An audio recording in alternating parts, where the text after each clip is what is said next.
I just want to make sure I thank all of you for being here on a cold night to a rally that almost didn't happen. As you heard about the Nebraska State Democratic Party with that letter that tried in a very immature way to silence your voice. And I want to preface this with, this is not a critique of any Democrat. It's not a critique of any Democratic candidate or the Democratic Party. This is a critique of the leadership of the Nebraska Democratic Party in trying to silence your First Amendment rights to be here today. Your First Amendment rights to freedom of speech. Your First Amendment right to petition your government, which is what we are here to do tonight. We are here to petition our government because it is spending too much and usurping more and more of our freedoms and our responsibilities to choose what direction we as individuals and our families want to move.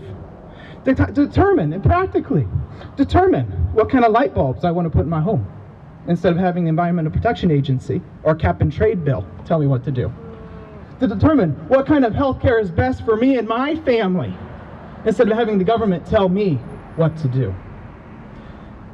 To determine if I should be able to join a union under my free will and with a private vote, rather than card check, which is big labor telling us that you can no longer do it in private, but instead you're going to have a union boss over your shoulder, and that is going to intimidate you into doing what they want to do. Time and again with this Congress and this administration, the government is taking more of your freedoms and more of your responsibilities away from you and dictating to you how you're going to live and how your family is going to act. And that's why we're here today. We are not here, as that letter from the Nebraska Democratic Party stipulated, we're not here to electioneer or to campaign. Listen very closely to what you hear tonight. You will not once hear anyone say, "Vote for me." And what's even more absurd, and what was left out of the letter to your county attorney, was that we're here at an event that started after 6 o'clock. The polls closed at the county courthouse at 5 o'clock. There was no one here to vote. We're not using a polling place. This was a fabricated complaint in order to stifle you in your free speech, and that is so disappointing on many levels. And here's one I don't know if you've considered. The Democratic Party should be right here with us. In fact, I bet we have a number of Democrats or nonpartisans or libertarians or Green Party and Constitutional Party, Nebraska Party. It's not just Republicans here today. And they should be right here with us. Why?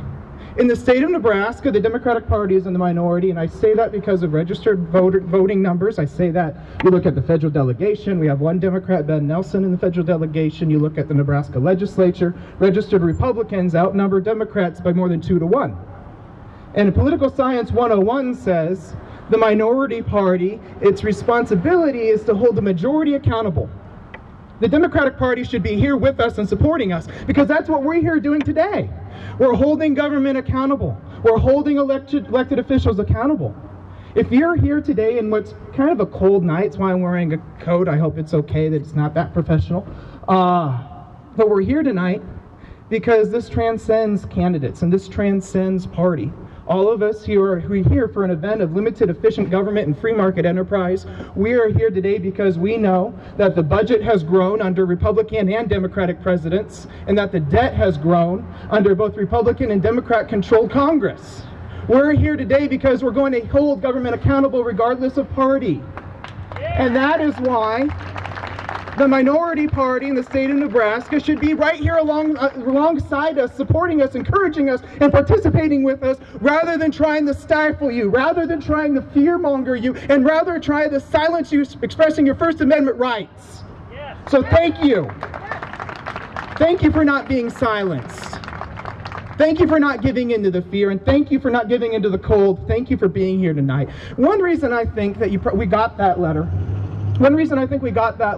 is, unfortunately, big government liberals, they understand that we're not talking about campaigns and nobody's campaigning here tonight. They understood the polls had closed for the evening. They didn't want you here because they don't want you talking about the issues. Because they know that when we talk about the issues, big government liberals lose. And it's the elephant in the room. Let's talk about it. It's the health care bill. That is what has galvanized grassroots support. That is what has galvanized this Tea Party, this 9/12 movement, this movement for conservative government, conservative values. What's galvanized it with this health care bill, and it wasn't just the shoddy way it was done with the Cornhusker kickback and the Louisiana Purchase, it's the policy. It's the $2.5 trillion in new government spending.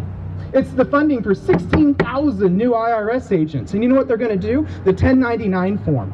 Anyone here that owns or operates their own small business, if you do more than $600 worth of business with a vendor, $600 in a year, you have to fill out a 1099 form, a brand new IRS form. So they're going to have more information about your business, and they're going to have more information about how you're operating your business, and you're going to have to hire or spend more of your time on tax forms and on the IRS and dealing with accounting because of $600 throughout the year. This is absurd, this health care bill that is going to dictate to you. No longer is insurance going to be based on what you, the consumer, you, the individual, want your health insurance to be. It's now going to have to meet government standards. And what does that mean? That means that insurance companies are going to come in and they're going to say, hey, Senator so-and-so, we want you to make sure that this individual mandate for whatever this individual service or procedure that we want to offer has to be a part of the government approved minimum for health care. The state of Nebraska right now, we have 32 of those individual mandates. That means that if you purchase insurance right now in the state of Nebraska, you're paying an individual mandate for 32 different services to be insured to be part of what's okay in Nebraska. States like Missouri and Iowa have less. Take, for example, if you bought your health insurance from the state of Iowa, you'd be saving $80 a month on average. It's $80 a month less in Iowa to buy your health insurance than it is in Nebraska. If we could simply move across or buy insurance across state borders, you would save hundreds of dollars every year, but the government won't let you. They're stifling free market enterprise at every turn, and that's why we're here today.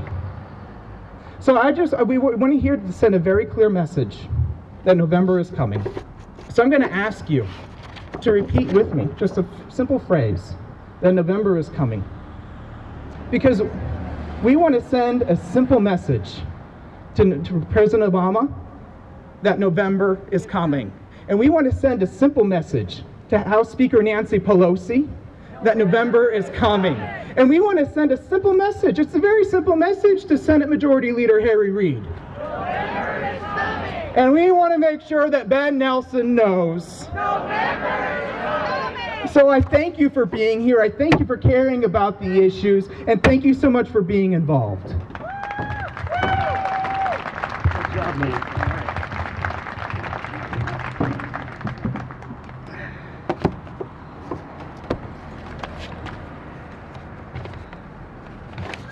Some of you might know we have a special guest, special mystery guest we've been calling it. We didn't release any of this information to the press.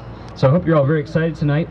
Our special mystery guest is a speaker from Washington, D.C. He's here tonight. He's somebody that represents us and directly us here in the 3rd District of Nebraska. We're always happy when our elected officials reach out and offer to speak, especially those in Washington we don't always get to hear from right here in our own town.